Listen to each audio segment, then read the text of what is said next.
Buenas tardes. Buenas. Buenas tardes, maestra. Bueno, aquí estoy mostrando la parte del aula virtual donde andamos. Esta última pestaña. Bueno, no sé si última o penúltima, pero es justo donde estamos parados. Y bueno, estos son justamente Cayley y Hamilton. Aquí están los retratos de estos dos matemáticos. Resulta que Cayley parece que nació en Estados Unidos. No sé exactamente su historia de vida, pero tiene nacionalidad británica y dice Wikipedia que tiene nacionalidad británica, pero nació en Estados Unidos. Entonces no sé si el nacimiento en Estados Unidos fue casual o si fue un estadounidense que después se hizo británico, no lo sé. En el caso de Hamilton sí es británico, de hecho irlandés. Y bueno, ambos son matemáticos que no solamente destacaron por este resultado, que es muy importante, sino tienen otros resultados en otras partes del álgebra en particular. En el siglo XIX era usual que los matemáticos destacaran no solamente en un área, ¿no? Sino en varias áreas, porque ahí digamos que no estaba tan separadas las fronteras entre las áreas. Este, pero en este caso en particular en álgebra tienen otros resultados. Cayley tiene un teorema muy importante en la teoría de grupos.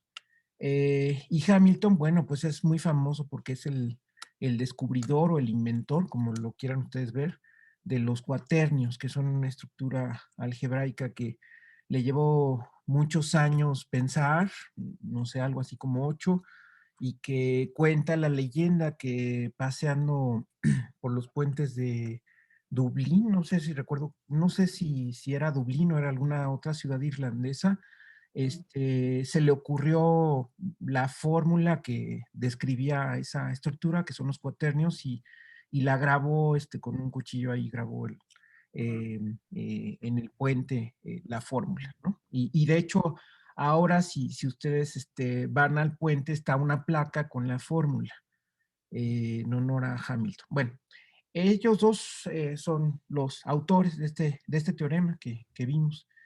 Y bueno, aquí ya están todas las clases al corriente. Y también están las tareas. Bueno, ya la tarea 7 es la que van a entregar el domingo. Que bueno, ahorita me dicen si tienen alguna pregunta. Y ya también abajo está la 8, la tarea 8, que es la que se refiere al tema que vamos a ver, a este último tema, eh, que es el de, bueno, el de vectores propios generalizados, espacios propios generalizados, bases de Jordan, matrices de Jordan, etcétera, ¿no? Todo eso es lo que vamos a empezar a ver hoy. Y bueno, ya puse la fecha para el otro domingo, ¿ok? Bueno, eso por lo que respecta a tareas. Como decía Miguel la vez anterior, nada más nos falta una semana de clases. Entonces, pues el plan es tener las 3 clases de la próxima semana, a ver si puedo acabar el tema de Jordan entre hoy y la clase de lunes, y quizá, si es que da tiempo, vamos a ver, platicarles un poco de productos interiores, pero bueno, ya sería lo que nos alcance el tiempo de ver. Bueno, eso por lo que respecta a las tareas y el aula virtual. No sé si alguien quiere comentar algo, me dice.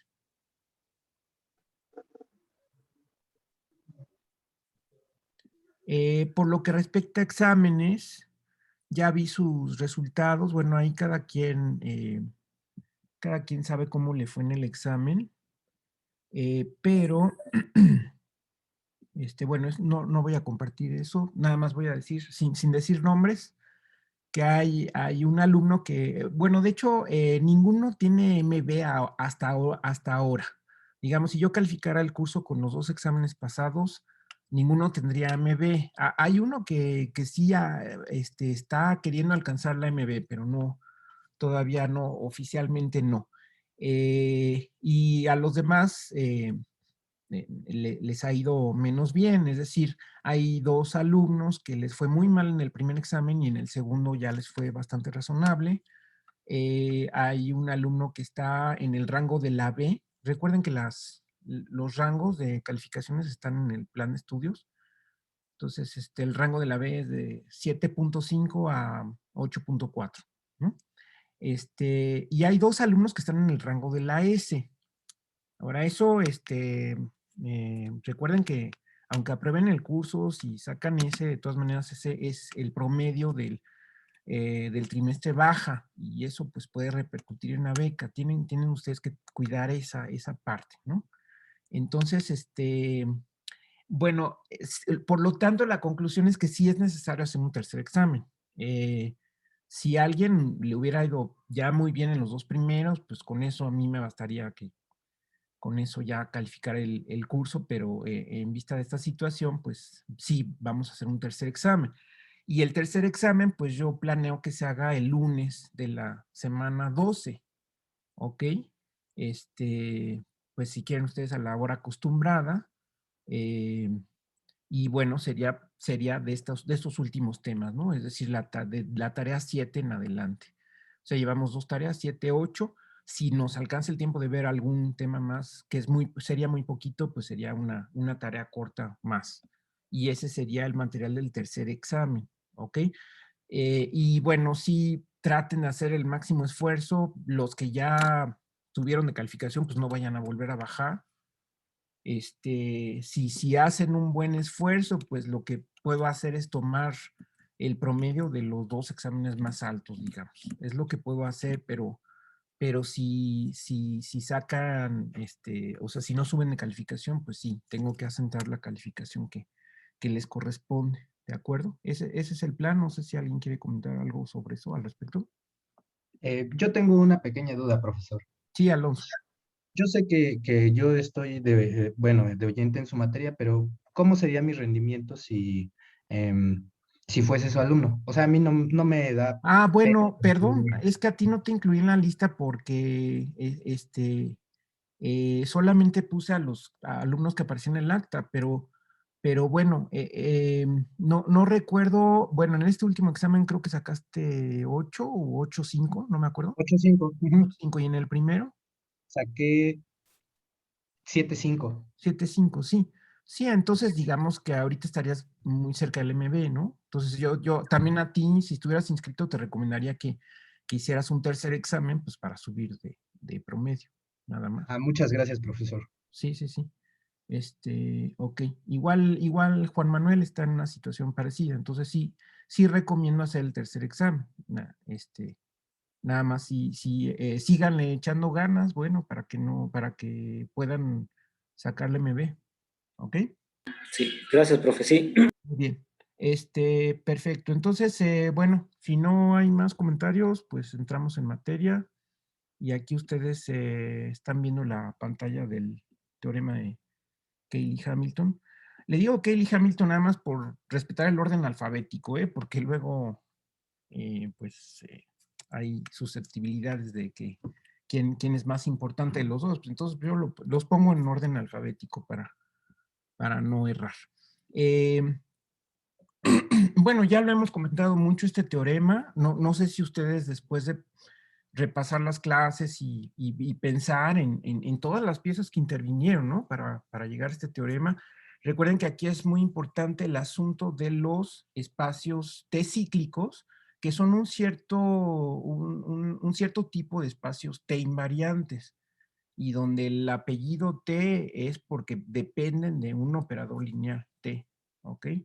Entonces ahí fueron esenciales para demostrar el teorema de Cayley-Hamilton, ¿no? Recuerden ustedes que lo primero es una cosa muy técnica, que es sacar la fórmula del polinomio característico de un espacio T cíclico. Y eso por un lado. Por otro lado, ver que los espacios T invariantes lo que provocan son polinomios que resultan ser factores del polinomio característico. ¿Ok? Y con esas dos ideas o esas dos informaciones es que se demuestra el teorema de Cayley-Hamilton. Vean ustedes, aquí está la cuestión de ser factor y después aquí se utiliza concretamente el polinomio que es muy técnico, ¿no? De un espacio T cíclico, ¿no? Y bueno, tal vez agregaría esta idea de evaluar un polinomio en un operador lineal, que también se me hace una idea bastante ingeniosa, porque pues es expandir la idea de evaluar en un número a evaluar en una cosa que puede ser más elaborada como una función, ¿no? Todas estas ideas realmente en su época fueron geniales, ¿no? En los cursos las vemos como algo ya sentado y muy ordenado, muy organizado en los textos, ¿no? De los cursos. Pero realmente en el momento en que se surgen las ideas, pues es bastante apasionante, digamos, esos momentos en que se descubren cosas y en que se relacionan cosas, se conectan cosas y se llega finalmente a un resultado que, como este del teorema de Cayley-Hamilton, que sí se siente que es importante y que además, como les digo, pues es muy sencillo en el sentido de que dice algo muy sencillo, ¿no? Ok, entonces, no sé si tengan alguna pregunta para pasar a lo siguiente. No, de mi parte no, profe. Muy bien, ¿los demás? No. No, No, maestro, gracias. gracias. Sí. Miren, entonces lo que vamos a ver es este paso de es decir, vamos a seguir usando el concepto de espacio T cíclico. También va a ser importantísimo. Es decir, de todo el tema que estamos viendo, que en realidad lo puse en el aula virtual, lo puse en una sola pestaña, pero digamos que ahorita lo que está pasando es que el concepto de espacios T cíclicos, a fin de cuentas, digo, de manera muy simplificada, es lo que, por un lado, me lleva a fundamentar el teorema de Cayley-Hamilton,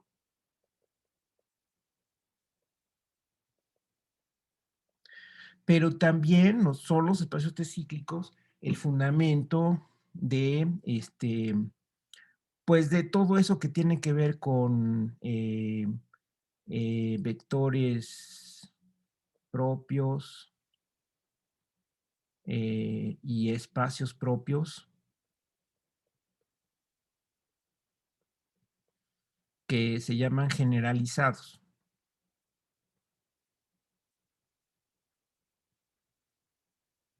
¿Ok? Y las matrices y bases de Jordan.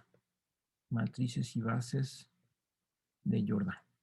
Todo es un paquete que tiene que ver, ¿no? O sea, no es que vamos a ver una cosa, un concepto a la vez, ¿no? Sino que todo va a salir al mismo tiempo.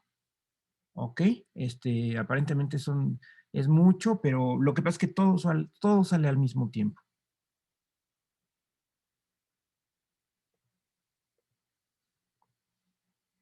¿Ok? Y bueno, recuerden ustedes que los espacios T cíclicos son un tipo de espacios T invariantes, ¿no? Es decir, los espacios T invariantes también de alguna manera están ahí presentes. ¿No? Digamos que aquí están rondando, no sé, bueno, hay aquí una relación, ¿no? Entre estos. Es decir, recuerden que los espacios T cíclicos son un tipo de espacios T invariantes. Bueno, si quieren, esto es un esquema nada más, ¿no? Que luego nos puede ayudar a entender las cosas o a estudiar incluso, ¿no? Entonces, esto, bueno, lo pondría así como una contención, porque de hecho todo espacio T cíclico es T invariante. Entonces, estamos en ese contexto, en el contexto de espacios T invariantes, pero en particular nos enfocamos en los T cíclicos. Ok, entonces tenemos esto así y también es importante recordar las cosas que habíamos visto sobre vectores propios.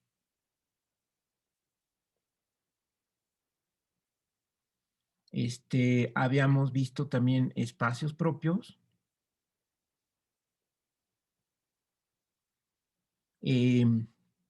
Después habíamos visto este, Bueno, podríamos decir matriz diagonal y base de vectores propios. ¿Ok? Los enlisto de esta forma. Entonces, esto, digamos, es una lista, bueno, simplificada, porque todo tiene sus detalles, ¿no? Pero de aquí es que vamos justamente, digamos, ahora haciéndolo empatar un poco más, aquí vamos a saltar justamente a los vectores propios generalizados.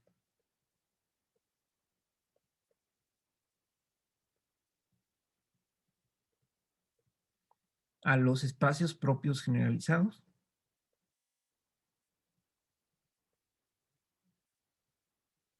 Es decir, hay una analogía ahí entre las dos listas. Después aquí vamos a ver matriz de Jordan. Y aquí pues vamos a tener una base de vectores propios generalizados.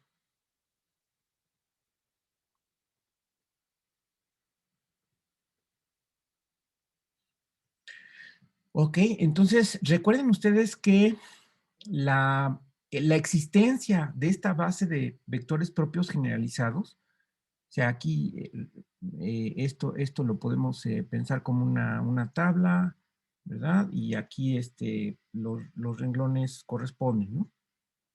Perdón, ya quién sabe qué dice. Aquí está.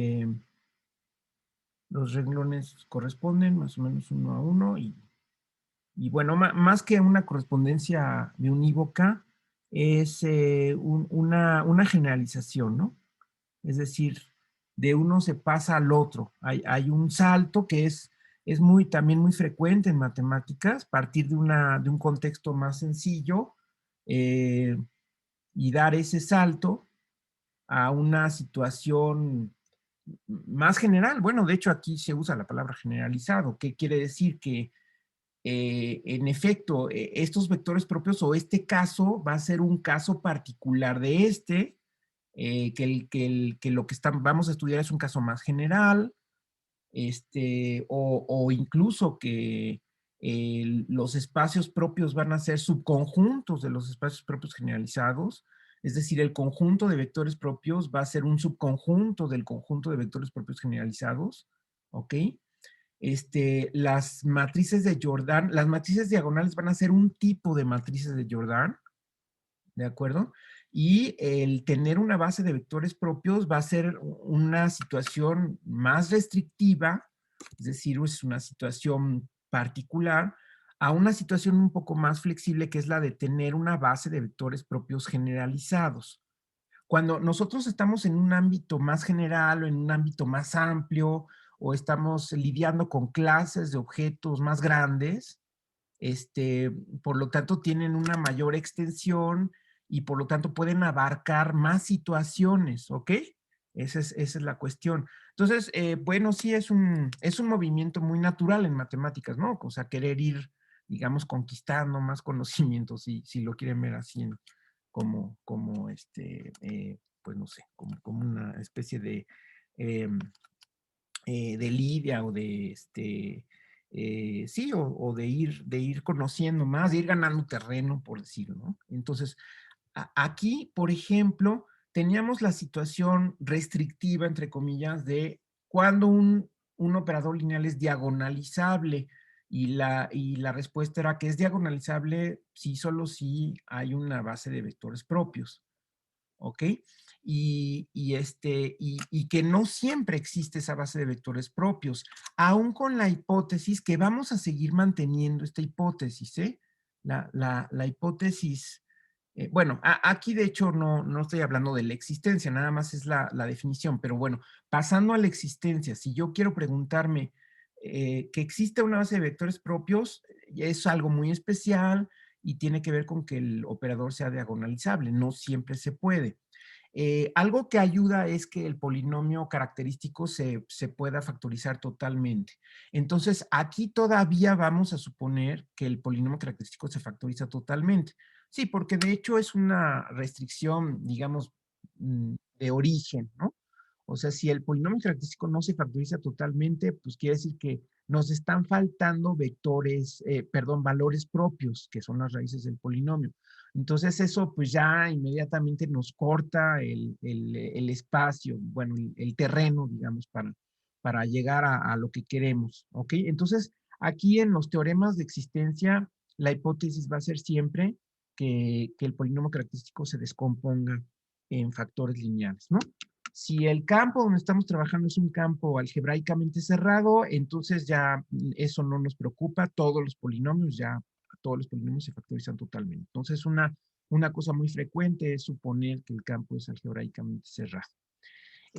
Bueno, ok, resulta que aquí teníamos que añadir una hipótesis en el teorema que era, por ejemplo, comparar la multiplicidad con la dimensión de los espacios propios y solamente si coincidían todas, entonces teníamos la diagonalización, la base de vectores propios. Bueno, resulta que aquí además de la hipótesis original, digamos, de que el polinomio característico se descomponga en factores lineales, ya no vamos a necesitar algo adicional. Es decir, siempre va a haber una base de vectores propios generalizados.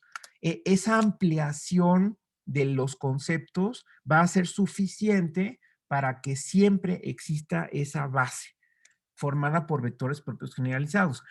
Algunos de estos serán vectores propios, pero habrá otros más, ¿ok? Bueno, esa es la situación. No sé si hay comentarios. No, profe, de momento no. Ok. Entonces, bueno, vamos a ver cómo se definen los vectores propios generalizados, o sea, en qué radica la generalización. Bueno, aquí recuerden ustedes que un vector propio, eh, vector propio, recuerden que era aplicado, por supuesto, a t, es que aplicado al vector, pues sea un múltiplo del vector, y que eso convenientemente lo habíamos traducido o habíamos reescrito de esta manera, ¿ok? Es decir, que el elemento, el vector, pertenezca a un núcleo, al núcleo de este otro operador, ¿ok? Entonces, eso era tres maneras distintas de escribir el concepto de vector propio, ¿no? Recuerden que esto es sí, solo sí, o sea, estas son caracterizaciones, ¿no? O sea, esto sí, solo sí, esto, sí, solo sí, esto. ¿Ok? Bueno, pero entonces lo que vamos a hacer ahora es tomar este mismo operador auxiliar, que es el que así lo habíamos llamado, ¿no? Este de aquí, lo habíamos llamado así. En realidad es algo un poco local, no es algo que se use de manera universal en los textos, pero es un operador auxiliar AT. Vamos a decir que le llamamos S y que es el operador T menos lambda I. Esto es un operador auxiliar que depende del valor propio lambda, ¿no? Es decir, si cambiamos de valor propio, pues obtenemos otro operador auxiliar. Si nos viéramos muy formales, pues aquí añadiríamos en la notación un subíndice, ¿no? Pero para no complicar la notación, pues le estamos llamando S.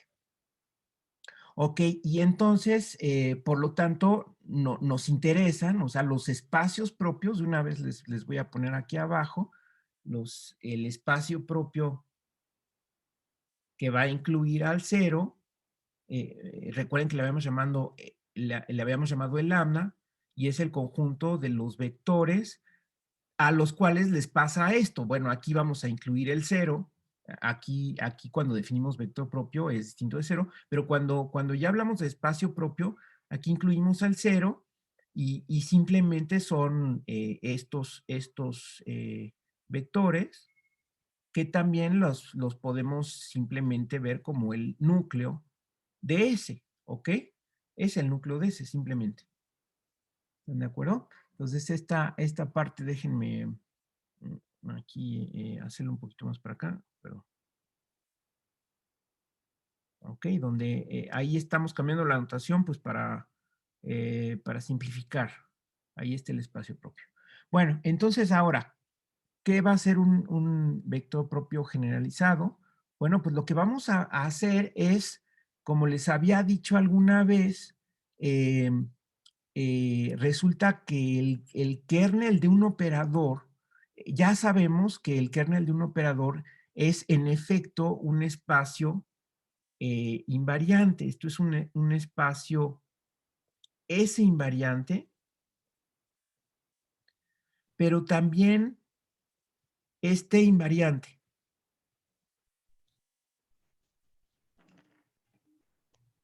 Aquí esto es muy curioso porque el núcleo del operador auxiliar ya habíamos visto que siempre el núcleo resulta ser un espacio invariante respecto al mismo operador. Pero aquí resulta que este también es T invariante y eso ya lo habíamos concluido, ¿no? Acuérdense que los espacios propios eran un tipo de espacios T invariantes. Entonces, ahora lo que vamos a hacer es justamente tomar el núcleo de S. Perdón, profesor, ¿no nos falta unir el 0 en el lambda? Sí, bueno, es que aquí como no puse ninguna condición extra, extra, aquí al leer esto, incluyes al 0, ¿no? Ah, ok, O sea, profesor. a menos que hubiera puesto aquí b distinto de 0, entonces sí excluiría al 0, pero si no pongo nada, Ah, lo ok. entiendo como que también el 0, ¿verdad? Gracias, profesor. Sí, Así como en la definición de vector propio, ahí sí hay que poner que b es distinto de 0. ok. Bueno, Gracias. aquí recuerden que es el vector 0, es el 0 flecha. Bueno, entonces, lo que quiero ilustrar en esta generalización es que no solamente vamos a tomar el núcleo de S, sino que vamos a tomar también el núcleo de S cuadrada, el núcleo de S al cubo, etcétera. Es decir, tenemos esta cadena, si se acuerdan que habíamos hecho el dibujo del espacio y de estos espacios estos espacios invariantes respecto a un operador que formaban pues una especie de cebolla, ¿verdad?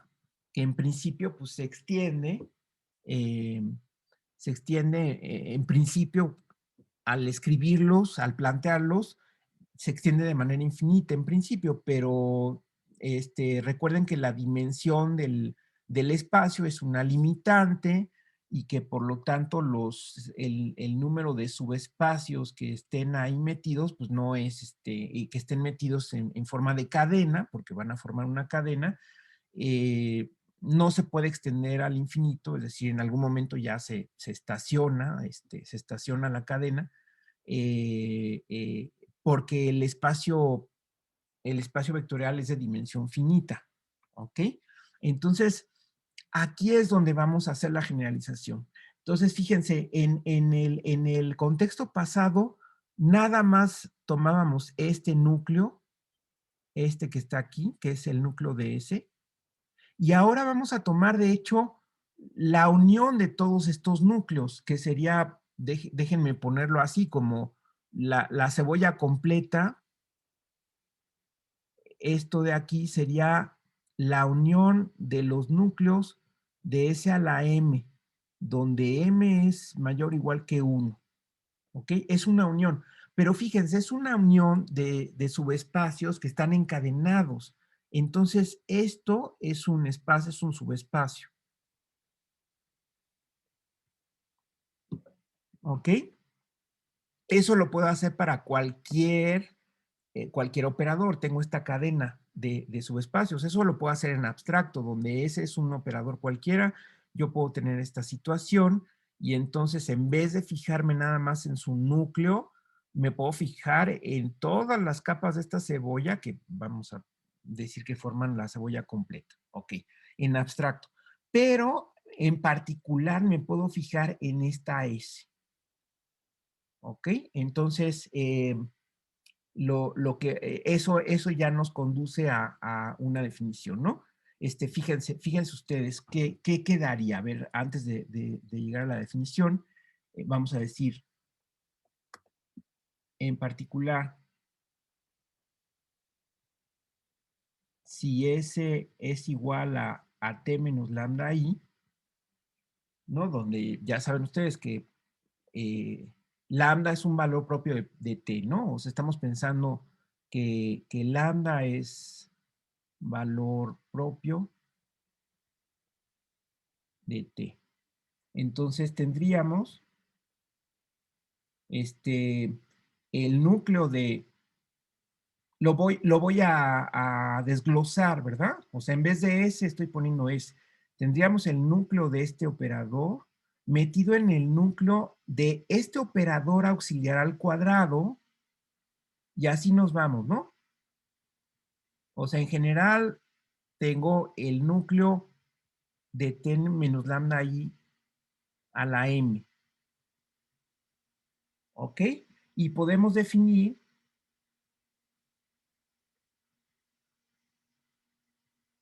vamos a usar esta notación, K lambda, porque ahora sí le vamos a poner este subíndice, depende de lambda, que va a ser la unión de todos estos, ¿no? Es decir, es la unión de los núcleos de T menos lambda I a la M, poniendo M mayor o igual que 1. Como les digo, en principio yo lo puedo escribir como si fuera una cadena infinita, aunque a la larga pues vamos a estar limitados por la dimensión. Ahora, el verlo así de entrada como algo infinito, pues a lo mejor nos permite quizá estudiar espacios de dimensión infinita y lo que va a pasar en esos espacios es que sigue existiendo esta cadena, pero pero bueno, podría no detenerse, ¿no? En otro ámbito que no es el que estamos estudiando ahora. Ahora, fíjense bien, entonces, si yo esto lo desgloso, ok, hasta aquí, no sé si hay preguntas, eh, relacionado con esta situación donde ya se ve cuál es el salto de la generalización, ¿no? O sea, el salto de la generalización va a ser de este ámbito verde que puse acá, vamos a saltar a este ámbito azul. Bueno, lo puse en azul, pero es la unión de todos los amarillos. Ese va a ser el salto, ¿ok? Y entonces, en vez de los espacios propios, tenemos este espacio que fíjense cómo se describe. Son los vectores, obviamente son los vectores del espacio total, tales que están en esta unión. ¿Qué es estar en esta unión? Bueno, pues que exista un número natural tal que al evaluar t menos lambda i a la m en este vector, me dé el vector 0, ¿ok? ¿Están de acuerdo que así se describiría? Porque pues es como se describe una unión. Un elemento está en una unión de conjuntos, sí, solo sí, está en alguno de los que están unidos. Estos en particular tienen la característica de estar encadenados, o sea, de estar anidados, también se les llama, por ejemplo, en topología o en análisis se llama una anidación, pero en realidad, desde el punto de vista de estructuras ordenadas, pues es una cadena, ¿verdad? O un orden total. ¿Ok? En particular, esta unión tiene la característica de ser una unión de unos subespacios que están encadenados. Pero en general, un elemento está en la unión si está en alguno de ellos, ¿no? Entonces, desglosada la propiedad de estar en alguno de ellos, es esto. ¿Ok? Bueno, pues esto es justamente, ahora llegamos a la definición de vector propio generalizado. Entonces, bueno, por supuesto ahí vamos a excluir al 0, como en el caso de vector propio, a secas, excluimos al 0, y a este espacio le vamos a llamar espacio propio generalizado. ¿Ok? Entonces aquí, bueno, si quieren ustedes podemos definir de una vez las dos cosas, ¿no? Definiciones. Entonces, para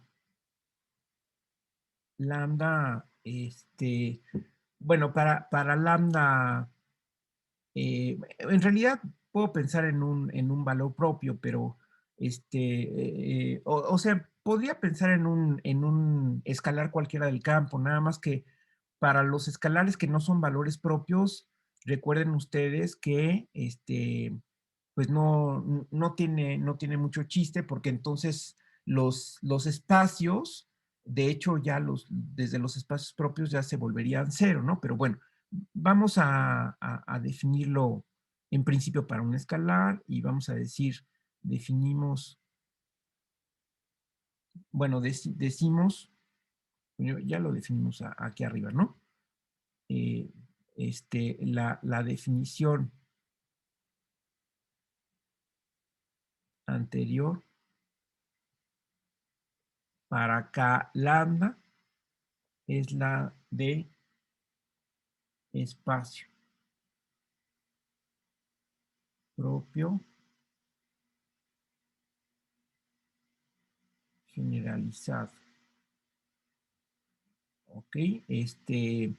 Un espacio propio generalizado del operador, nuevamente del operador T respecto a lambda.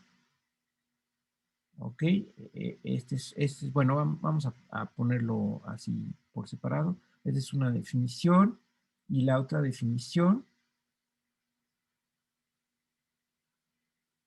es que a los elementos o a los vectores que no son cero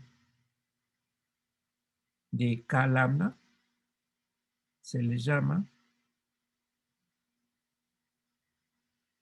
vectores propios de T, bueno, vectores propios generalizados. O sea, hay que agregar este apellido, ¿verdad? Para distinguirlo de la situación anterior. Generalizados del operador T respecto al lambda.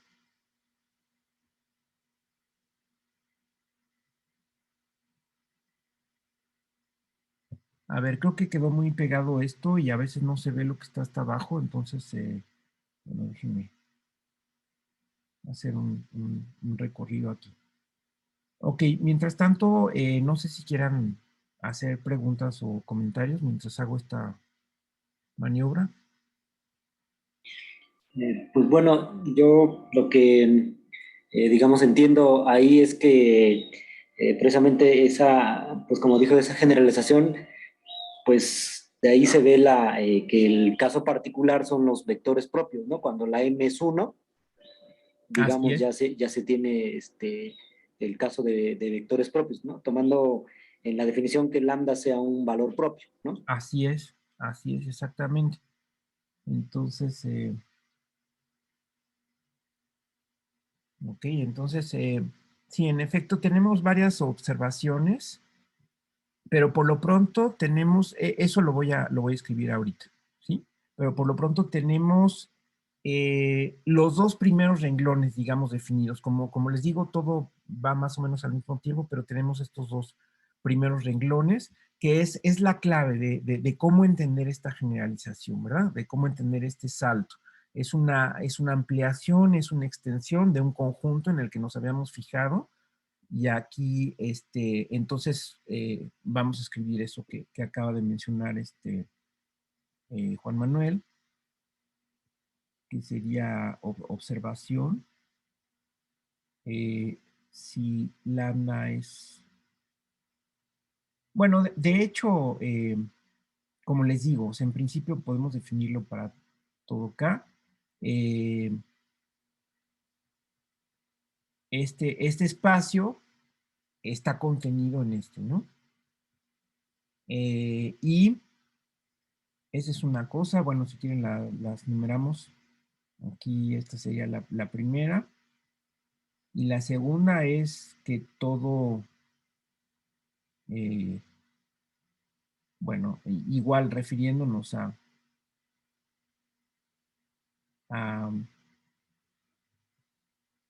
ahora sí un valor propio. Si lambda es un valor propio de t, Entonces, todo vector propio de T resulta ser un vector propio generalizado.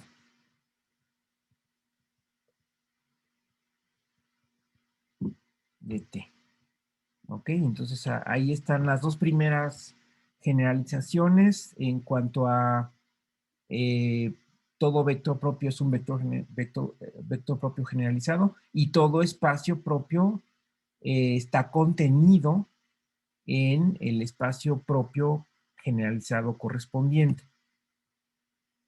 ¿Ok?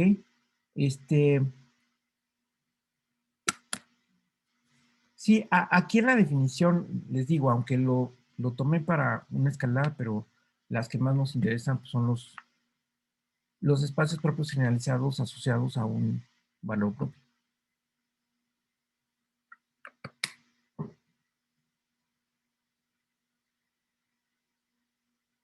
Ok, otra observación importante es que, eso no creo, no me acuerdo si lo incluí en la tarea, pero esto hay que ver que K lambda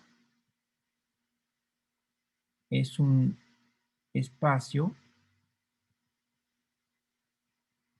T invariante.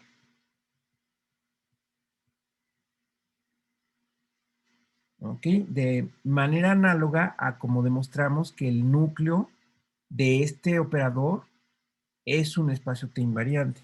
Recuerden que ser T invariante es que al aplicar el operador T a estos elementos, pues les dé un elemento del mismo espacio, ¿no? Recuerden ustedes, a ver, aquí vamos a poner lo que teníamos, o sea, recordar que el lambda, que lo voy a poner como el núcleo del operador auxiliar, invariante. A ver cómo demostrábamos eso. O sea, si B es un elemento de lambda, es decir, o es cero o es vector propio, entonces T de B es igual a lambda B, ¿ok? Y entonces, ¿qué pasa cuando le aplico T menos lambda I? O sea, si yo le aplico T a este vector, bueno, ¿esto qué nos está diciendo? A ver. Es decir, esto, lo que hay que ver es que esto pertenece a su vez a el lambda. Bueno, esto, a ver, lo voy a poner así. Esto pertenece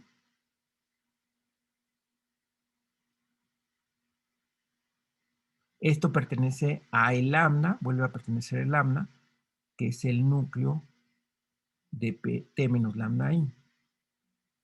¿Ok? Es decir, si le aplicamos T menos lambda I a lambda por B, pues el escalar sale y me queda T menos lambda I por B, digo aplicado a B, que es lambda por 0, o sea, es el vector 0. ¿Ok? Y entonces, de esa manera también podemos llegar al siguiente paso, ¿no? O sea, también resulta que,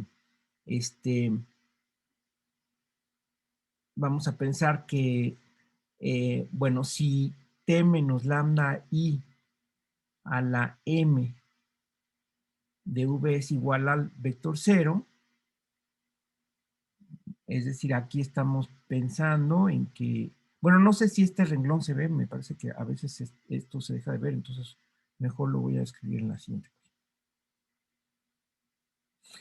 Bueno, recordarán que aquí lo habíamos argumentado de manera muy fácil, ¿no? Es decir, aquí obtenemos un múltiplo de B y por lo tanto ya este resultado que obtenemos pues es un múltiplo de un vector que está en este espacio, entonces tiene que estar en el espacio, ¿no? Pero otra forma de señalarlo pues es así, esto que tenemos aquí, y entonces eso pues ya nos dice, por lo tanto, o sea, aquí la conclusión es que T de B, que es igual a lambda B, pertenece a E lambda. ¿Ok? Pero ¿cómo quedaría entonces por inducción? A ver, por inducción, eh, vamos a decir el siguiente paso. Ahora, vamos a decir que B pertenece a T menos lambda I. Bueno, no a T menos lambda I, sino que directamente, ¿no? Vamos a pensar que T menos lambda I al cuadrado de B es igual a 0. ¿Ok? Entonces, ¿qué pasaría si yo le aplico T menos lambda I? Perdón, ¿qué pasaría si le aplico T de B?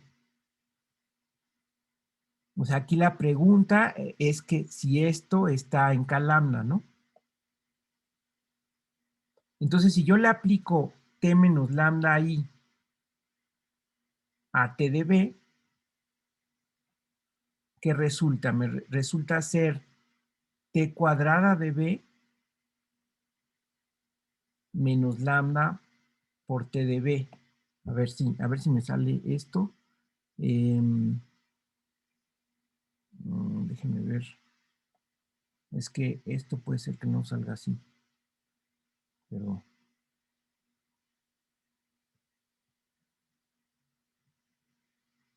bueno, esto quisiera ver yo que esto es igual a 0 o bien que al cuadrado es igual a 0, etcétera, ¿no? Entonces déjenme ver aquí cuál es el truco.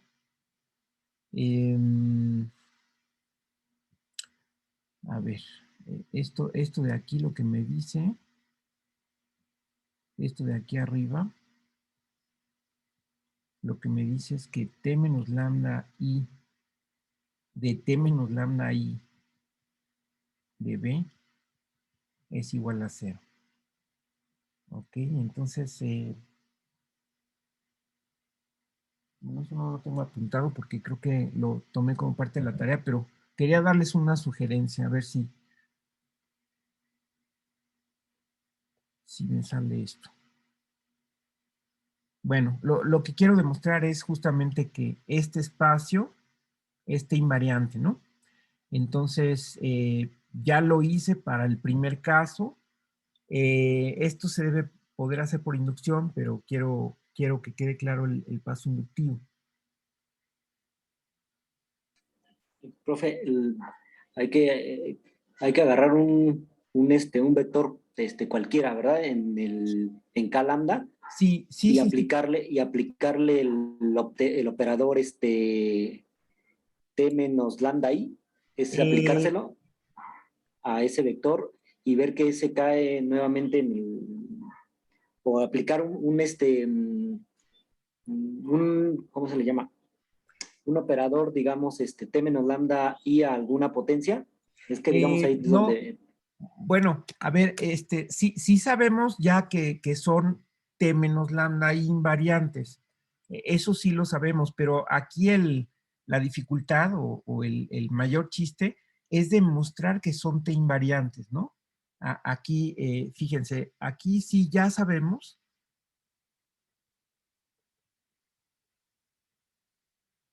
que todos los que están ahí son espacios S invariantes. De hecho, todos los núcleos, bueno, ya lo habíamos mencionado, ¿no? Que los núcleos de S cuadrada, etcétera, todos esos son S invariantes. Eso sí sale más o menos fácil, que es precisamente en vez de aplicar T aquí, si yo le aplico T menos lambda ahí, sale muy directo, ¿no? Es decir, a ver si, déjenme borrar esto. Es decir, o sea, en general, si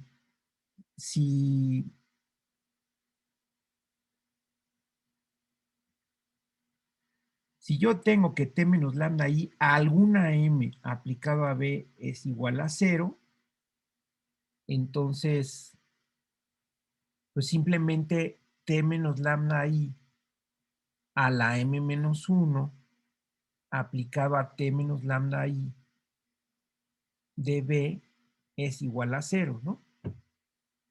Eso es más bien lo que tenemos, es decir, esto muy sencillo que acabo de escribir, lo que dice es que K lambda es T menos lambda I invariante. No sé si están de acuerdo, porque fíjense, aquí lo que estamos tomando en esta parte,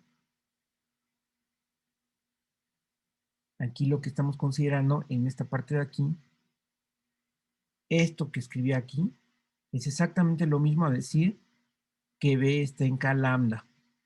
Bueno, aquí por supuesto me salté el existencial, ¿no? O sea, esto es para alguna m mayor o igual que 1, ¿no? Entonces, que esto pase para alguna m mayor o igual que 1, vean ustedes la definición.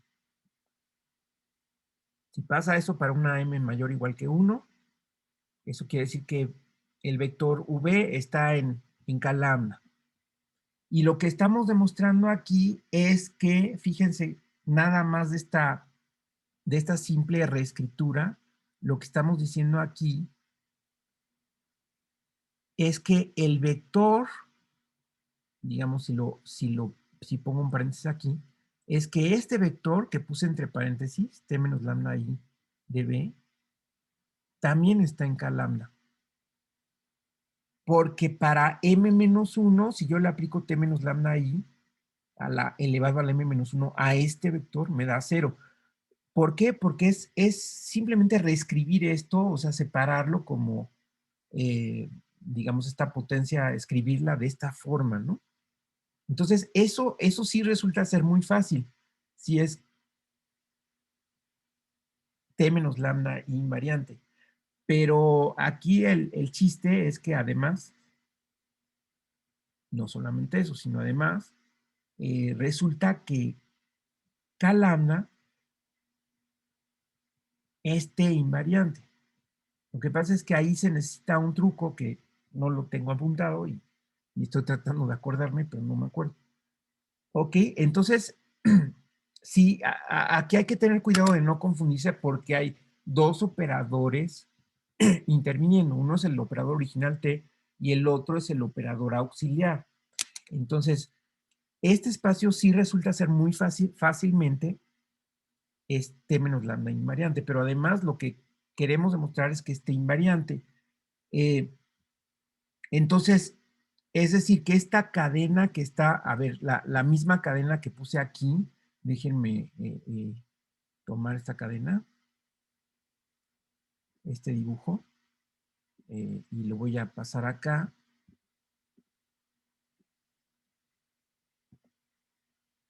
O sea, lo que queremos demostrar es que si yo tomo un vector, lo voy a poner en naranja, si tomo algún vector que esté en alguna capa de la cebolla, puede ser una capa que está más adelante, vamos a decir aquí esta capa, bueno, ya, ahí me entienden que a lo mejor pasaron muchas capas y llegué a esta capa, y si tomo un vector de esta cebolla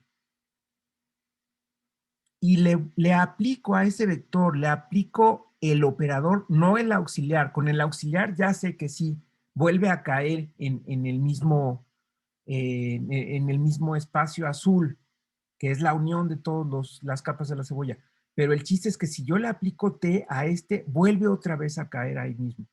¿Ok? Entonces, la idea es hacerlo por casos o por inducción sobre el exponente donde está este vector. Entonces eso no sale tan fácil y yo creo que se los platico la próxima vez. ¿Ok? Pero sí, esto vamos a dejarlo pendiente entonces. Pero sí resulta ser, bueno, lo que pasa es que quería incluirlo en la observación. Entonces esto lo dejamos pendiente para el lunes. Bueno, lo pueden ir pensando ustedes.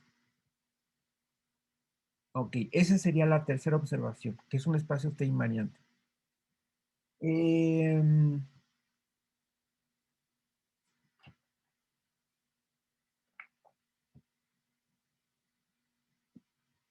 Bueno, de una vez podemos, bueno, esto ya no es una observación, ya es una proposición. De hecho, pues aquí estamos viendo que no está tan fácil. Entonces déjenme ponerla como proposición. Ok, y otra proposición, bueno, no sé si de una vez pasar a esa proposición, pero sí podemos de una vez, ya que estamos hablando de eso, podemos ver la siguiente proposición de que si lambda 1, lambda 2 hasta lambda r son valores propios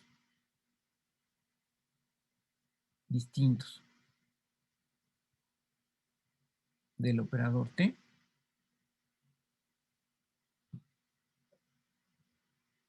entonces la familia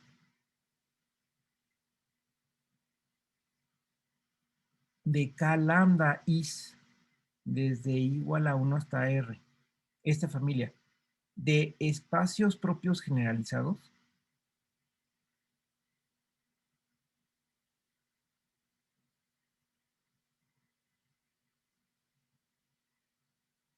es independiente.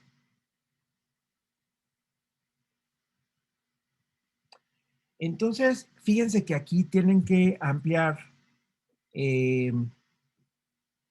este diagrama, porque aquí estoy, por supuesto, estoy tomando el contexto general, que es el espacio general, el operador propio general, pero aquí recuerden ustedes que estoy tomando un valor propio.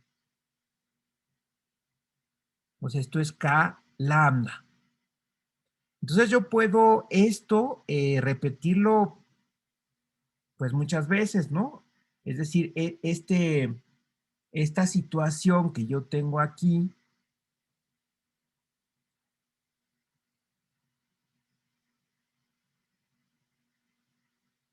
se puede repetir, bueno, ahí tal vez debería de dibujar el espacio un poco más grande, bueno, o lo voy a quitar ahorita por lo pronto, pero esto se puede repetir, nada más voy a poner la parte azul. Bueno, recuerden que todos los subespacios pues, están anclados en el cero, en el vector cero, ¿no?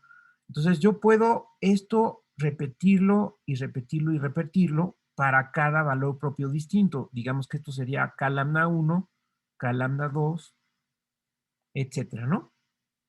K lambda I, vamos a decir, ¿no? Y hay un número finito de estos grandes pétalos o de estos pétalos generalizados que a su vez están conformados cada uno de estas cebollas.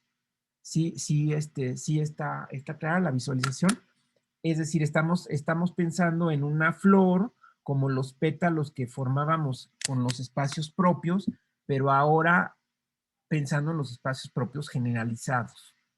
Bueno, si nosotros tomamos la familia de todos los espacios propios generalizados, resulta ser una familia independiente de subespacios.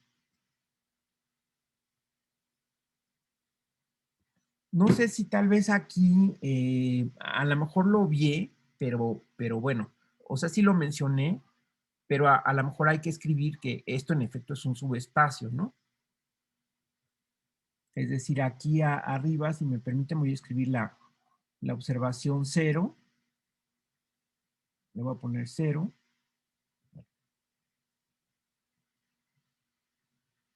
Es que K lambda es un subespacio. Ahí sí no hay que hacer mayores cosas, sino simplemente observar que es una unión de subespacios del espacio, ¿no? ¿Por qué son subespacios estos? Pues porque son el núcleo de un operador. Y eso ya sabemos que es un subespacio. Esa sería una manera muy corta de demostrar que es un subespacio. Ahora, claro que ustedes lo pueden hacer a pie también, viendo que el 0 está, que dados dos vectores su suma está, y que dado un vector, el producto de un escalar por el vector está, también sale. Pero se puede simplemente de la definición que estamos haciendo, como una unión de subespacios, ver que es un subespacio. Entonces, por eso es que tendría sentido hablar de que estos subespacios que estamos definiendo forman una familia finita, porque aquí sí estamos tomando los valores propios distintos de T. Aquí sí, aquí sí ya estaríamos en el contexto de dimensión finita, aunque les digo, o sea, nada más podemos siempre considerar dimensión finita, nada más que de repente les comento que en algunos casos podríamos no necesariamente considerar la dimensión finita, pero aquí sí, porque tenemos los valores propios del operador. Entonces, que son las raíces del polinomio característico. Entonces, si tomamos valores propios distintos, la familia de espacios propios generalizados resulta ser independiente. Entonces, miren, vamos a demostrar eso de una vez.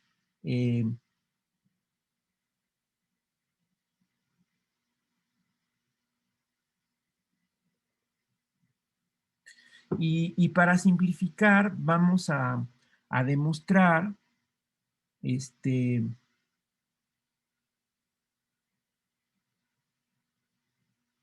nada más es para simplificar la demostración, hay que demostrar, bueno, de hecho, hay que demostrar que para toda i, desde 1 hasta r, se tiene que, si extraemos k lambda i, bueno, de hecho aquí hay que poner k lambda i, y lo intersectamos con la suma de los k lambda j, donde j va desde 1 hasta r, que son r, ¿verdad? Pero j distinto de i, hay que demostrar que eso es el subespacio trivial, es el espacio cero. Recuerden que esto es lo mismo que si pongo entre llaves y el vector cero, ¿no? Este es el subespacio cero. Entonces, vamos a simplificar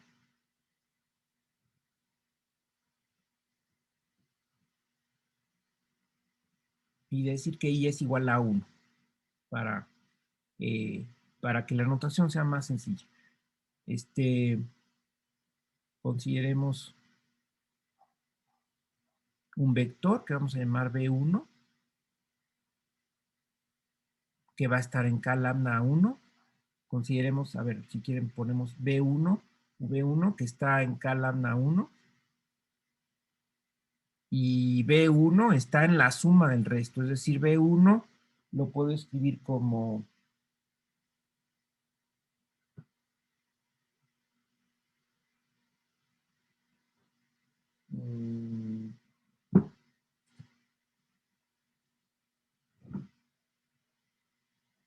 bueno, de hecho podemos escribirlo como B2 más B3 hasta BR, ¿ok? También esto está en la suma desde J igual a 2 hasta R de K lambda J, ¿ok? Es decir, estoy tomando un vector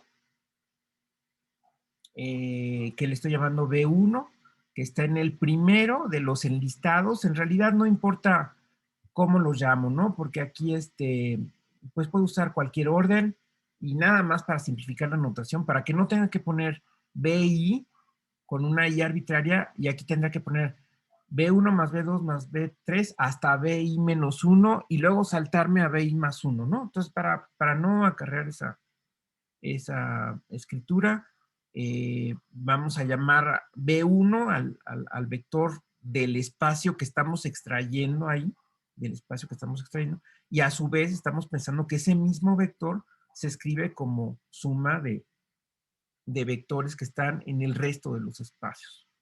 ¿Ok? Lo que queremos ver es que ese vector sea cero. Entonces,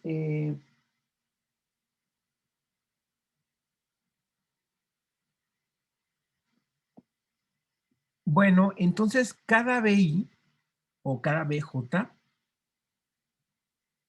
bueno, aquí podemos poner para cada J desde 2, bueno, de hecho también para B1, ¿no? Entonces, como B1 está en K lambda 1, entonces T menos lambda I, déjenme ponerlo así. Entonces, T menos lambda 1 I elevado a la, bueno, le voy a poner la letra que tengo aquí, que es P1 de B es igual a 0. ¿Ok? Y podemos considerar el menor M, ya sabemos que es M mayor o igual que 1 con esa propiedad.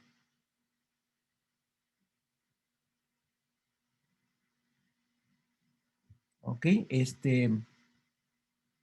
decir, por definición, a ver, bueno, si quieren, esto es para una M, para cierta M, mayor o igual que 1, y podemos tomar el menor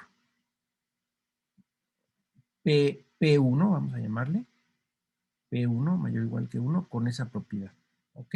Es decir que T menos lambda 1 de I a la P1 aplicado a B0, pero el anterior, o sea, T menos lambda 1I de P1 menos 1 es distinto del vector 0. Estos son vectores, ahí sí es vector 0, vector 0. Bueno, análogamente,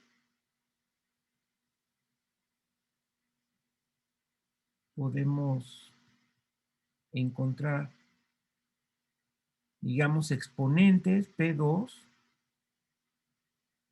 P3, etcétera, hasta PR, naturales mayores o iguales que 1,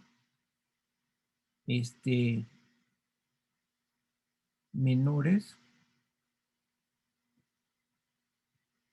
tales que para J desde 1, bueno, desde 2, para J desde 2 hasta R, se tiene que T menos lambda J por I a la PJ aplicado a BJ, aquí me faltó el 1, ¿verdad? Aquí es B1, es igual al vector 0. Ok, entonces tengo estas relaciones que voy a circular para que no sea más fácil aquí localizarlas. Es decir, tengo esto. Bueno, tengo esto también. Y tengo todas estas relaciones de aquí.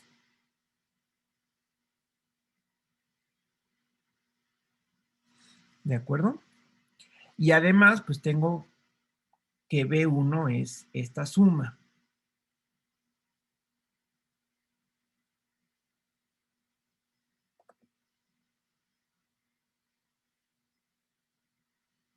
Ahí está. Creo que le falta un subíndice también en la siguiente página, ¿no, profe? En subíndice B1. Sí, aquí. Muy bien. Aquí es B1. Ok. Es complicada la notación porque intervienen muchas cosas, pero están de acuerdo. Lo que estoy tomando es un vector que está en la intersección. Por estar en el primero, existe la M, tomo la menor y tomo las menores M en cada caso, tales que el operador auxiliar correspondiente, porque acuérdense que estamos comparando distintos pétalos, ¿no? Entonces, aquí hay un operador auxiliar T menos lambda 1i, aquí hay otro T menos lambda 2i y así nos vamos, ¿no? Entonces, en cada caso estamos encontrando por definición el menor exponente tal que esto es igual a 0. Ok, nada más estamos presentando, digamos, los ingredientes de la situación que sucede ahí. Ahora, por otro lado, ahora consideremos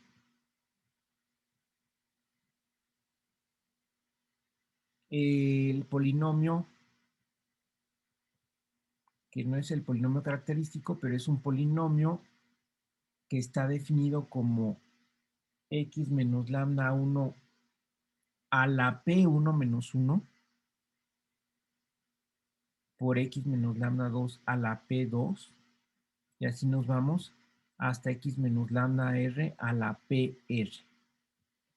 ¿Ok? Ahorita vamos a ver por qué nos sirve ese polinomio. Pero aquí es importante que el exponente del primer factor, que es el que va a tener que ver con el vector B1, que acuérdense que para simplificar la notación le estamos llamando B1 y al resto de 2 en adelante. Entonces el polinomio que vamos a definir va a tener estos factores, son factores lineales con los valores propios correspondientes, es decir, se parece bastante al polinomio característico, pero no tiene exactamente los mismos exponentes. Aquí vamos a definir los exponentes exactamente los que definimos aquí, excepto en el primer factor donde le restamos 1. ¿Eso para qué? Eso vamos a hacerlo, vamos a evaluar, que evaluamos este polinomio en el operador t.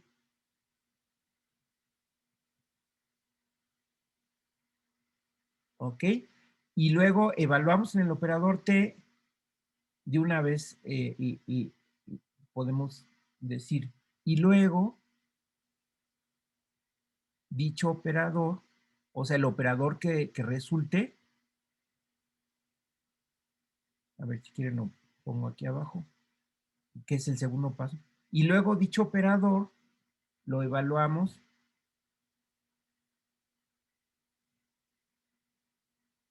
en B1. Es decir, vamos a hacer G de T y luego en B1. ¿Ok? Entonces, fíjense, convenientemente esto lo podemos conmutar, no hay ningún problema. Y lo que vamos a hacer es que este factor lo vamos a mandar hasta el final. El primer factor lo vamos a mandar al final. De tal manera que cuando yo evalúo, déjenme poner primero la evaluación en T. Esta evaluación en T quedaría T menos lambda RI. Acuérdense que aquí voy a poner la identidad por P a la R. Bueno, no, por P2, que sería el segundo factor. P2. Bueno, voy a poner T menos, aquí no es lambda R, es lambda 2. Lambda 2. Luego T menos lambda 3 y a la P3, y así nos vamos. Llego a T menos lambda R, ahora sí, y a la PR. Y luego voy a poner T menos lambda 1 y a la P1 menos 1. O sea, esto que puse es apenas G de T.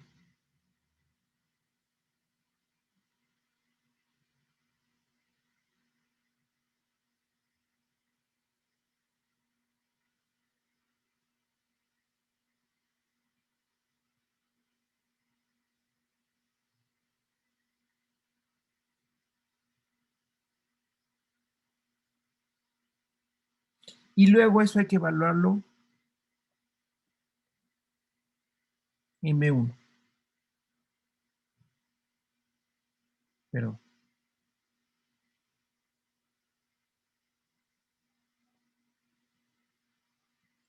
eso lo evaluamos en B1. ¿Sale? Entonces, esto lo vamos a poder hacerlo así, va a ser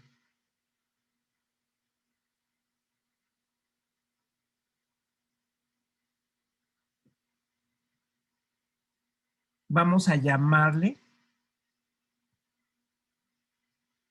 W a este vector.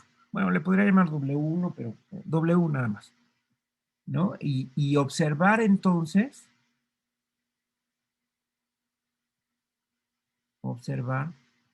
que W, que es T menos lambda 1i a la P1 menos 1 por B1, es un valor propio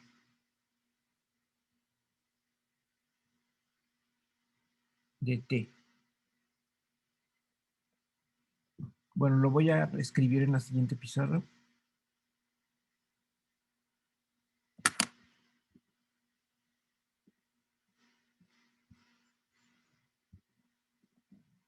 Este W es un valor propio porque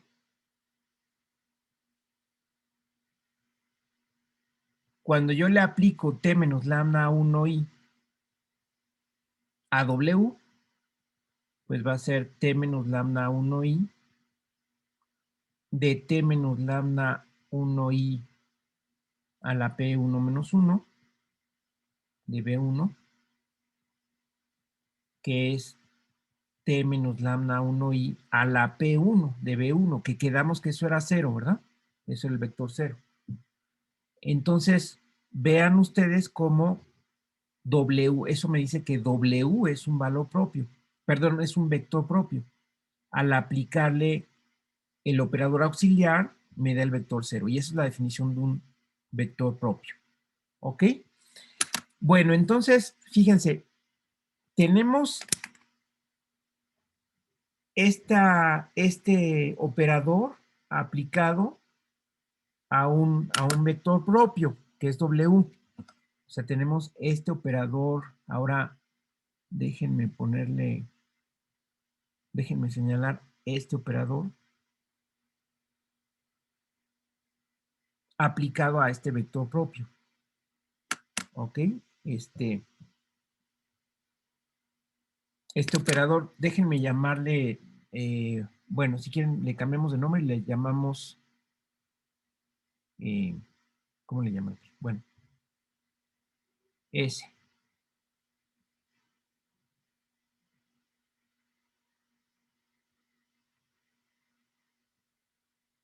Ok, entonces tenemos que G de T de B1, bueno, de hecho, déjenme ponerle, es que no me conviene llamarle S, sino que me conviene, aquí lo que me conviene es llamarle otro polinomio que voy a llamar F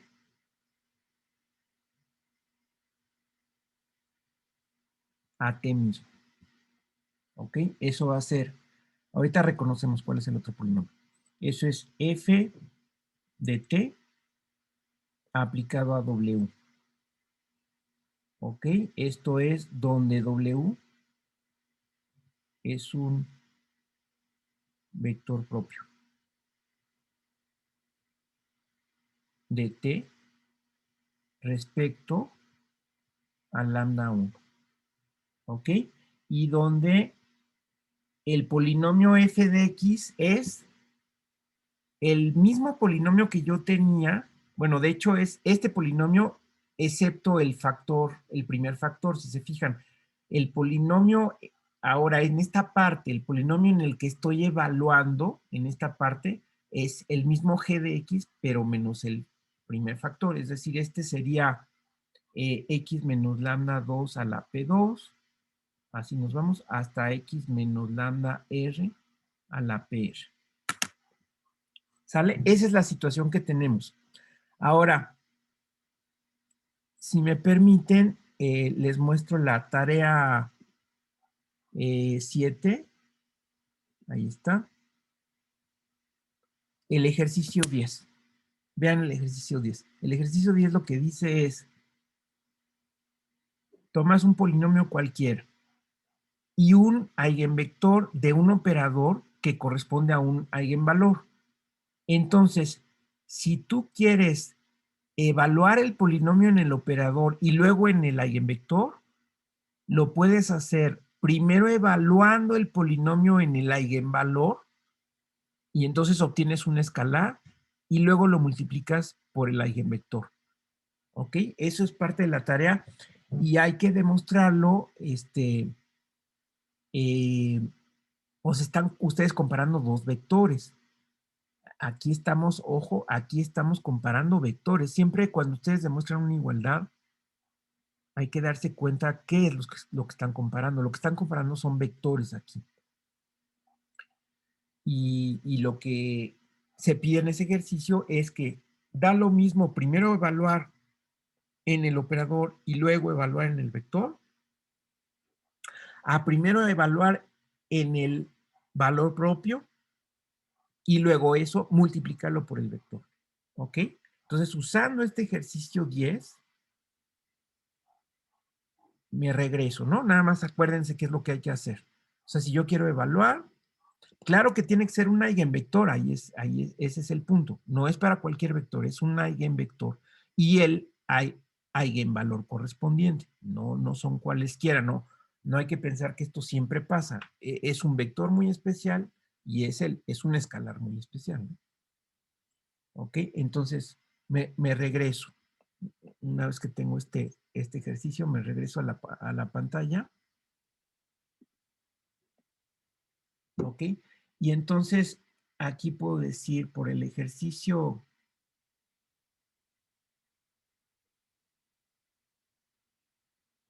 de la tarea, ¿cuál era? El 8, ¿verdad?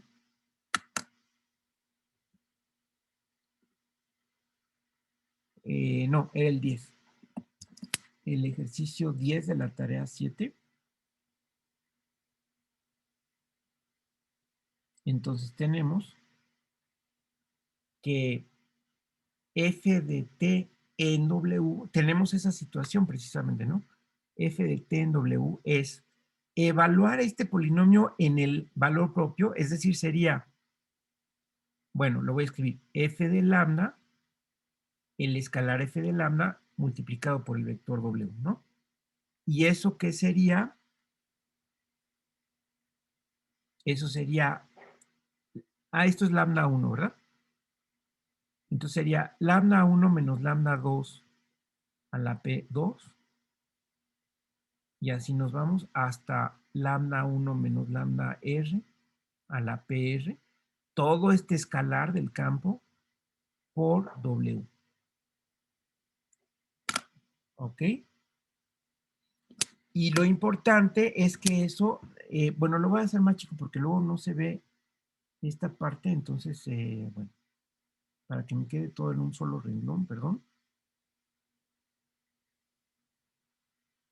Mientras tanto, me dicen si hay dudas, ¿eh? Es una deducción larga, pero estamos usando varias cosas anteriores.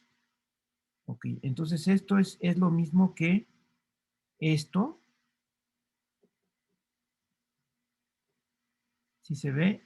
Y lo importante, todo esto es para ver que esto es distinto del vector 0. ¿No?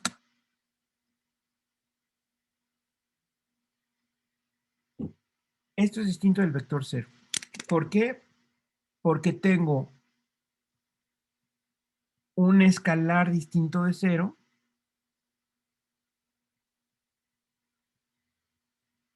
No 0.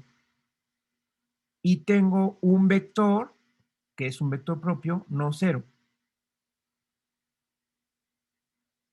¿Por qué el escalar es no 0? Porque los eigenvalores, bueno, los valores propios son distintos entre sí. Entonces, estos no pueden ser 0. Todo este producto no puede ser 0, ¿no? Porque si no, algún factor sería 0 y entonces un par de escalares de valores propios serían iguales. Entonces, no es 0. Y el vector no es 0 porque es un vector propio. ¿De acuerdo? Acuérdense que W era este último que aparecía aquí. Ese es un vector propio. Entonces, lo importante es que esto es distinto de cero. Ahora, ¿qué pasa si el mismo polinomio G, por otro lado,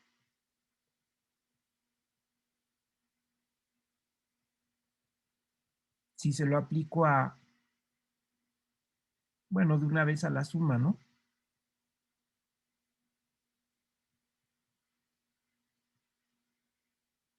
Si se lo aplico a la suma, sería, ahí está G. G es todo esto. Ahora sí tomo todo. Se lo aplico a la suma. Convenientemente puedo ir conmutando, ¿verdad? Es decir, en el caso de que ustedes ya evalúen el operador y entonces estas son composiciones, ahí acuérdense que no es claro que conmute. Pero cuando tengo el polinomio tal cual, aquí sí son conmutativos los factores.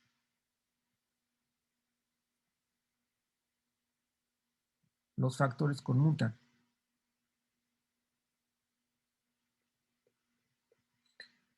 En particular, recuerden ustedes que eso implicaría que, en efecto, aunque aquí no es claro que conmuten las composiciones, ese homomorfismo que va de los polinomios a los operadores y que respeta los productos en composiciones, pues en particular me dice que todas esas composiciones distintas que yo podría obtener considerando movimientos de orden de estos factores, todas esas composiciones son iguales. Entonces, convenientemente yo puedo conmutar estos factores de tal manera, bueno, si quieren lo pongo uno por uno para que se entienda, ¿no? Entonces, si yo esto lo quiero aplicar a B2, entonces voy a aplicar el polinomio G de T, pero poniendo delante el factor X menos lambda 2 a la P2, es decir, me quedaría, voy a ponerlo así, voy a poner T menos lambda 1i a la P1 menos 1, luego me saltaría a T menos lambda 3i a la P3, así me quedo, me voy hasta T menos lambda ri a la PR y hasta el final pongo T menos lambda 2i a la P2 y entonces lo evalúo en B2 para que esto me quede cero, ¿no? Esto es el vector cero y por lo tanto todo esto es el vector cero. ¿Sí se fijan en el truco? Sí, Ahora, si yo lo quiero aplicar en B3, lo que voy a hacer es, ahora voy a poner primero T menos lambda 1i a la P1 menos 1, T menos lambda 2i a la P2, luego me salto al cuarto, ya no lo pongo, llego al último y al final pongo el de lambda 3 a la P3 y lo evalúo en B3 y me da 0, etcétera, ¿no? Hasta que evalúo en BR y me da el vector 0. Entonces, por lo tanto, G de T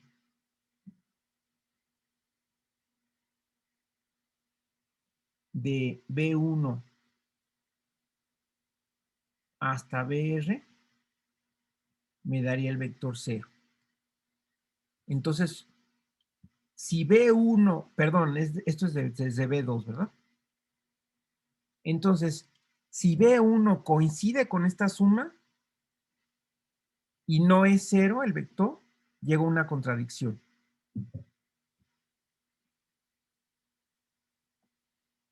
¿De acuerdo?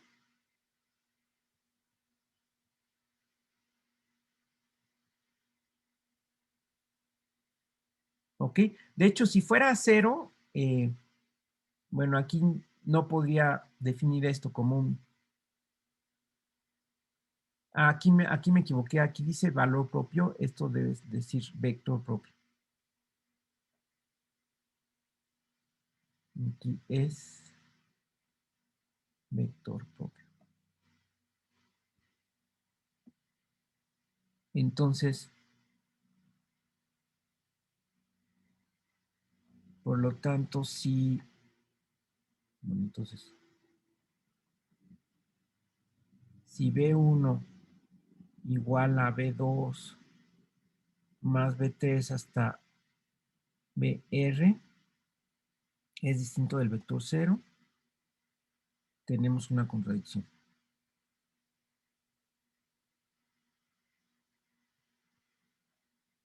Entonces, ¿qué concluimos? Concluimos que K1 intersección la suma del resto, le habíamos puesto J, desde J igual a 2 hasta R, tiene que ser forzosamente el vector 0, y entonces la familia de subespacios es independiente. ¿Ok?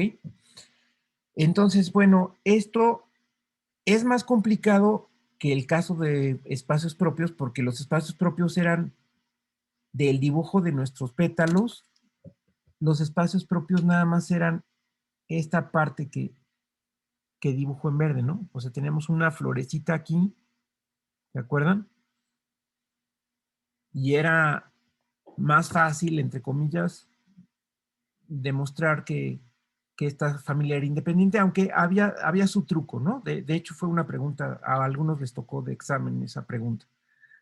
Entonces, demostrar que esta familia más amplia de espacios es independiente, pues fue un poco más elaborado. De hecho, se utilizó esta cuestión de la evaluación de los polinomios en los operadores, pero sí se puede demostrar que sigue siendo independiente. Entonces, al generalizar, estamos manteniendo esa propiedad. Ok, bueno, entonces en resumen, de las generalizaciones, ¿qué sigue sucediendo? Bueno, siguen sucediendo esas cosas, aunque estas propiedades siguen sucediendo, aun cuando tengamos un contexto más amplio. Sigue sucediendo que sigo obteniendo subespacios. Bueno, esos subespacios son más grandes que los que tenía. Y los elementos de esos subespacios, pues en particular, contienen a los elementos de los anteriores subespacios. Siguen siendo espacios T invariantes. Esto lo dejé pendiente y lo explico el lunes. Y siguen formando una familia de espacios independientes. Entonces, vean cómo, aunque el contexto se amplifique, sigo teniendo unas propiedades parecidas. Bueno, lo que vamos a ver el lunes es que de aquí, así como tenían los espacios propios, voy a poder voy a poder formar una base de vectores propios generalizados. Ahí yo puedo, en estos pétalos, entonces, tomar ciertos vectores que van a estar en distintas capas de cebolla, ¿no? Pero voy a tomar ciertos vectores que se van a organizar en ciclos, eso lo vamos a ver el lunes, y de ahí puedo formar una base, porque al ser independientes, los vectores de un espacio generalizado son independientes de los vectores de otro espacio generalizado, pero todavía hay que ver de qué manera puedo construir aquí un conjunto linealmente independiente y que genere, ¿verdad? De tal manera que al final yo tenga una base de todo el espacio, de hecho, tomando los distintos pétalos generalizados, ¿ok? Y eso es lo que se llama una base de Jordan. Y eso pues lo vamos a seguir viendo el lunes porque ya se nos acabó el tiempo. Bueno, no sé si tienen comentarios o preguntas. Profesor, yo sí tengo un comentario. Sí, dime. Yo recuerdo que en alguna clase, por ejemplo, de física, el profesor hablaba o hacía mención de de un valor propio generalizado, pero estoy viendo que como que no tiene pues sentido adjudicarle esa Sí, palabra de valor propio generalizado, porque siguen siendo los mismos siguen escalares, siendo ¿no? los mismos. Sí, sí, siguen siendo los mismos. Lo que se le llama generalizados a los vectores propios. Pero si te fijas, los índices, lo que va indicando en qué pétalo estoy, sigue siendo un valor propio, Ajá, exactamente. ¿verdad? Ok. Entonces, sí, habría que ver en qué contexto lo está diciendo, pero en principio aquí estamos generalizando nada más los vectores propios. Ujú. Pero no tiene sentido, como quien dice, hablar de valores propios Bueno, generalizados, ¿no? en esta situación, a lo mejor en otra situación hacen otro tipo de generalizaciones, ¿no? Pero la generalización que estamos haciendo aquí más bien es tomando como referencia los mismos valores propios, pero ampliando los vectores propios. Es la que estamos haciendo aquí. No, no sé si habrá en otros ámbitos otro tipo de generalizaciones, ¿no? Habría que ver. Pero si se refiere a esa situación, no, no hay tal, ¿no? Ok, En efecto. Ujú. ok, gracias. Muy bien, muy bien. ¿Alguien más? Yo, profesor, pero es sobre la tarea 7. Sí, entonces El primer ejercicio, sí. me voy a la tarea 7. Aquí está la tarea 7. Y es el primer ejercicio. Este. Este de aquí. Ajá. Ujú. Ahí estaríamos, bueno, para hacer la demostración estaríamos haciendo una inducción sobre R o no Eh, sería así. sí, sí, sí, sí, sí, correcto, correcto. Inducción sobre R. Porque de hecho, déjame ver. Déjame ver qué podrías utilizar aquí. Sí, recuerden que aquí es algo elaborado si ustedes quieren describir el tamaño de estas matrices, porque los tamaños pueden ser distintos, ¿no? O sea, en principio. eh, por eso estoy pensando la manera más fácil para no meter tanta notación, pero de hecho la situación aquí, acuérdense ustedes que es que tienen una matriz con bloques de distintos tamaños, bloques cuadrados de distintos tamaños, y todo lo demás es cero, ¿no? Entonces, como dices, yo creo que lo mejor es hacer inducción sobre R, es decir, primero demostrar, también para que se den cuenta del paso inductivo, qué pasa para el caso 2. Para el caso 2. Es decir, el caso 2 nada más tendría yo dos bloques y es exactamente lo que tenía en alguna ocasión. De hecho, en esa ocasión tenía aquí otros valores. Bueno, en este caso un 0. Pero en el caso 2, usando el ejercicio que ya tienen, ya para no meternos en más líos, pueden hacer referencia al ejercicio que ya tienen para R igual a 2 y decir, bueno, por este ejercicio, el determinante de esta matriz es el producto de estos dos determinantes, ¿no? De este por este, ¿verdad? Y, lo, Ajá, sí. y la misma idea va a ser en el paso inductivo. O sea, en el paso inductivo supones que vale la fórmula para R y la demuestras para R más 1 y es exactamente la misma idea. ¿Sí? Ah, ok. ¿De acuerdo? Sí, Ok, sí. muy bien. Muy bien, ¿otra pregunta? Por ahora esa era mi duda. Gracias. Perfecto. ¿Los demás no tienen alguna otra pregunta? Muy bien, entonces nos vemos el lunes. Que tengan buen fin de semana. Gracias, maestro. Hasta luego. Hasta luego, que les vaya bien. Gracias. Gracias.